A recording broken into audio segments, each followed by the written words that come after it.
Essa semana, o deputado federal Kim Kataguiri anunciou duas coisas. A primeira delas é que eles pretendem, o MBL, o movimento do qual ele faz parte, pretende criar um partido político. Ou seja, em vez de se vincularem a outros partidos e dependerem da agenda de outros partidos, eles querem criar o próprio partido deles para que eles possam vender e passar adiante a mensagem liberal conservadora deles. E o outro ponto que ele mencionou, pasmem, é que eles pretendem encampar a campanha presidencial de nada menos que Danilo Gentili, o humorista polêmico, controverso, que já se envolveu em várias tretas com políticos inclusive, e eles querem agora, tentar avançar uma candidatura de Gentili. Nesse vídeo de hoje eu quero analisar alguns pontos dessas propostas do Kim Kataguiri que ele apresenta, Talvez eu mostre uma visão aqui que desagrade algumas pessoas que acompanham o canal, mas eu não estou aqui para agradar ninguém, mas para ser realista, A primeira coisa tem a ver com abrir um partido político. É claro que numa democracia a gente compreende, a gente entende que a diversidade de posições, ela não apenas é aceita, não apenas é tolerada, mas é acolhida, ela é desejável. Que você possa, numa democracia saudável e plena, que você possa defender diferentes posições dentro do jogo democrático, obviamente, que você proponha reformas no interior do sistema e não rupturas com o sistema, isso é aceito.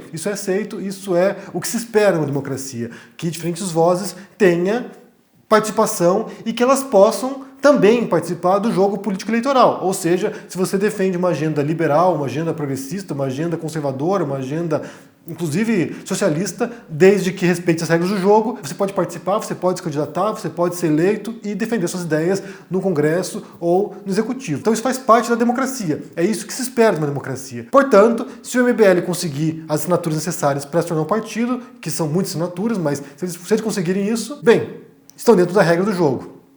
O segundo ponto tem a ver com o nome que eles estão cogitando para a presidência. E aqui entra um dos argumentos principais do Kataguiri, é que quando questionado, mas faz sentido propor um comediante, um humorista para ser candidato à presidência, E aí ele defende dois pontos. O primeiro deles é que um humorista é uma profissão como qualquer outra, uma profissão honrada e que não tem nada de errado em um humorista se candidatar. E de fato ele tem razão nesse ponto.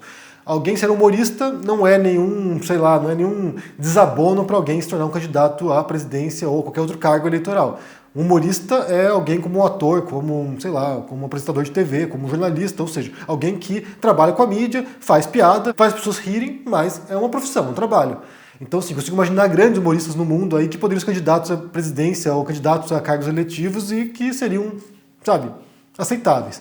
Não sei se é o caso do Gentili. Esse é o ponto, Porque o Gentili, como eu falei, é uma figura controversa. Ao longo de sua trajetória como humorista, ele fez muita piada com questões complicadas, com questões que chocaram as pessoas. Então, provavelmente, quando houver uma campanha eleitoral, caso ele venha a ser candidato à presidência, essas histórias do Gentili serão desencavadas para mostrar como ele não é uma pessoa tão decente assim para um cargo como presidente.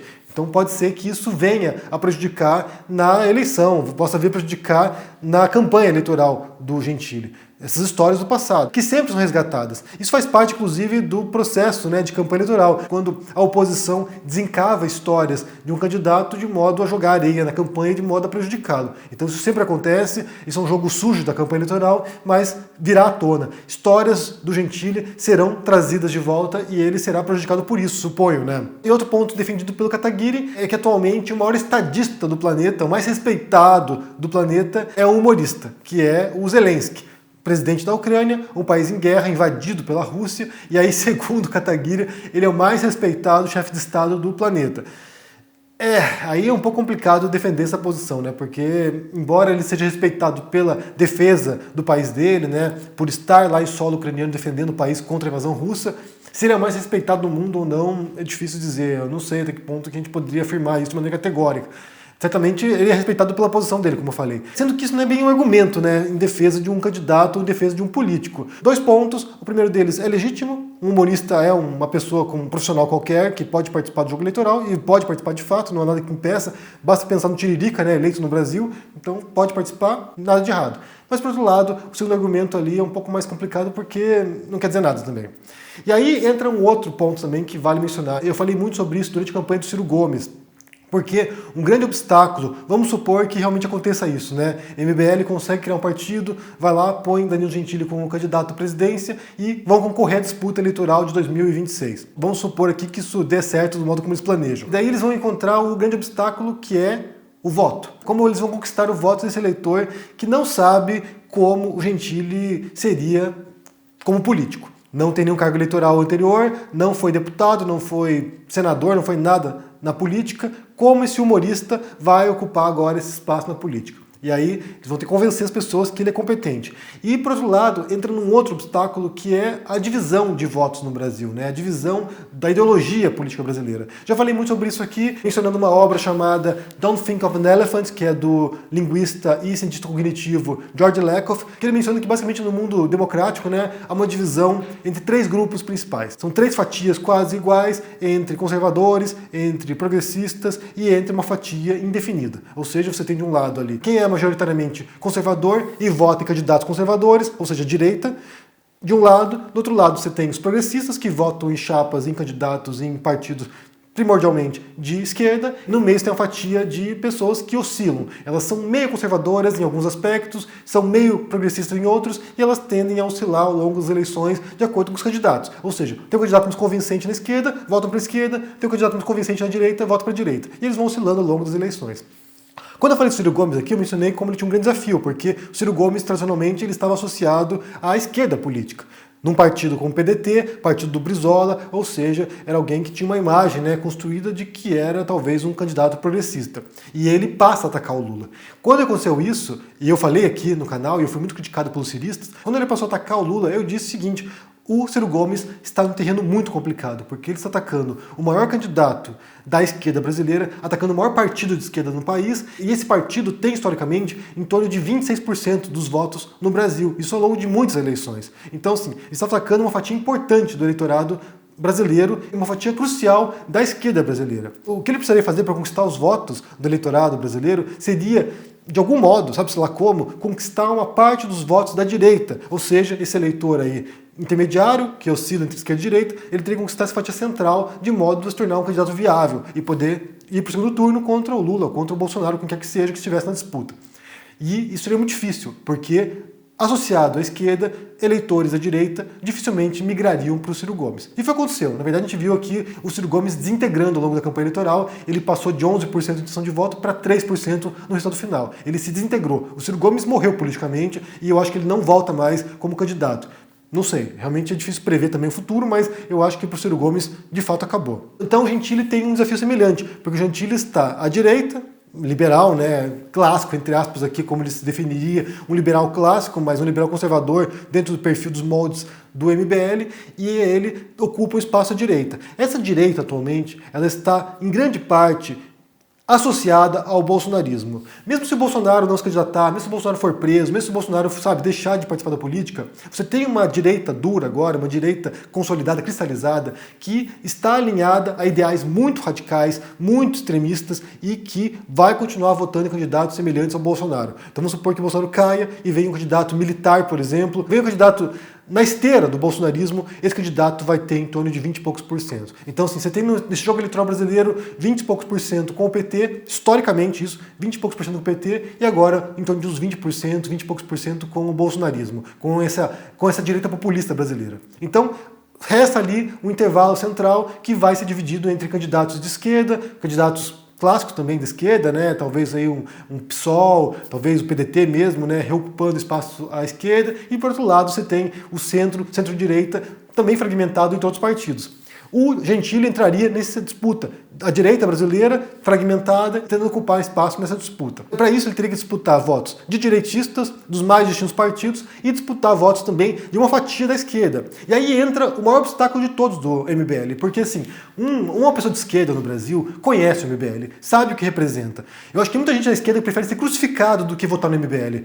Olha aqui, ó, tá aqui os cravos, aqui, eu vou te pregar na cruz aqui, você tem que votar no Gentili. Não, prefiro morrer. Me crucifique, se me pendura aqui que eu não voto nesse cara. Então realmente a disputa, caso venha acontecer, será muito complicada para eles, do mesmo modo como foi, por exemplo, quando eles passaram a encampar o Sérgio Moro. O Sérgio Moro foi um candidato que o MBL, sabe, estava ali tentando avançar e que simplesmente se desintegrou também na corrida eleitoral. Eu imagino, supondo aqui, né, pensando no cenário atual, que isso é o que vai acontecer no futuro.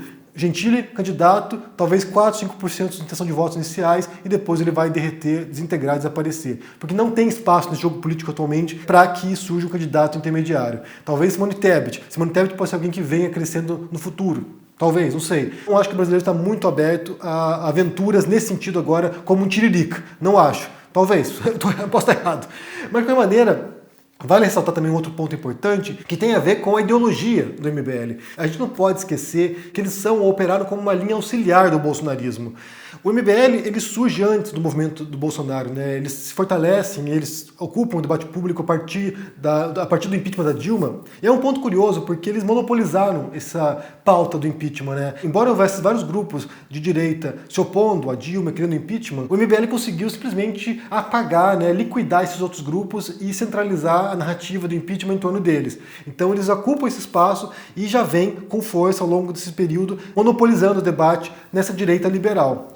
E, por outro lado, quando surge o Bolsonaro, eles também encampam o bolsonarismo, eles também se alinham ao bolsonarismo, porque muitos dos ideais bolsonaristas são parecidos com os ideais do MBL. Não dá para se esquecer disso. Se a gente pensar, por exemplo, né, associando essa nova direita no Brasil, eles estão muito alinhados ao bolsonarismo. E depois que o Bolsonaro se elege, ocorre um racha entre bolsonaristas e MBL. E aí que eles se tornam os traidores da pátria.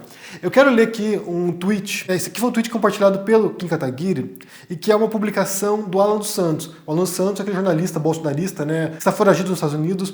E ele diz o seguinte, que ele está mencionando um congresso do MBL que vai acontecer, né, que tem várias vozes da nova direita brasileira. E daí diz o seguinte aqui o Alan dos Santos. Preciso explicar isso aqui para vocês em detalhes. Siga o fio. Daí diz Alan dos Santos. Como qualquer pessoa com QI superior ao de um chimpanzé sabe que as eleições são fraudadas e a direita não pode criar um partido porque o TSE não deixa. O engodo da direita permitida é necessário para manter a farsa da legalidade comunista. Como? Bem, aqui a gente fala de uma teoria conspiratória, né, olavista, segundo o qual os comunistas controlam o Brasil, controlam vários países do mundo. Né? Então o Alan Santos ele é um olavista puro, né, olavista raiz, e ele reproduz aqui basicamente a teoria conspiratória olavista. Prossegue Alan dos Santos. Chegaremos nas próximas eleições com inúmeras prisões e várias pessoas de direita no exílio. Aqui a gente espera que o próprio Alan Santos seja preso, né? Então assim, ele já está prevendo a própria prisão, possivelmente. Prossegue. O que sobrar de permitido, entre aspas, serão os que reconhecem Lula como presidente e seu regime como se governo fosse. Assim, toda derrota será explicada por falta de união. Calma que piora. Os da direita permitida, e aqui eles se referem ao MBL, basicamente, né? Culparão os conservadores de radicalismos e colocarão nesses a desculpa da derrota que terão sempre daqui em diante. Então, segundo Alan Santos, a direita não vai vencer eleição nenhuma mais, porque a direita radical, os extremistas conservadores, né, contaminaram o debate público, segundo aqui a visão do Alan Santos, né, como argumento da direita permitida, entre aspas, a extrema-direita bolsonarista cagou no jogo. Prossegue. Os comunistas adoram quando isso ocorre, pois mantém o esmalte de democracia. É assim que vive a Venezuela hoje, por exemplo, continua. A existência e permissão de perfis moderados será sempre usado pelos comunistas como prova de diálogo e democracia, enquanto eles criminalizam a oposição real, que sequer pode morar no Brasil. O MBL é perigosíssimo, pois mantém os comunistas na legalidade. O que o Alan Santos faz aqui é uma versão nova, né, recalchutada da tal teoria das tesouras, ou teatro das tesouras. É uma teoria olavista também, esdrúxula, que diz que o seguinte, que numa democracia como a brasileira existe uma falsa oposição entre os participantes da política. Existe uma esquerda real, a comunista, que ocupa os postos de poder, que está dominando o jogo, e existe uma oposição simbólica, antigamente PSDB, mas aparentemente agora MBL, uma oposição simbólica que seria uma direita brasileira tolerada, permitida, e que essa direita faz o jogo da esquerda. Ou seja, essa direita existiria apenas para legitimar o jogo da esquerda. É claro que, como eu falei, teoria conspiratória, delirante completamente. É claro que existe oposição no Brasil, inclusive o Bolsonaro foi uma oposição a isso, né? Ganhou a eleição, governou por 4 anos, fez um monte de merda no governo, ou seja, existe, ganhou a eleição, assim como em outros momentos, né? Collor não era de esquerda, obviamente, né? Sarney não era de esquerda, Fernando Henrique Cardoso, embora tivesse um histórico de esquerda, também não foi governante de esquerda. De qualquer modo, existe oposição no Brasil, existe disputa, existem vozes diferentes.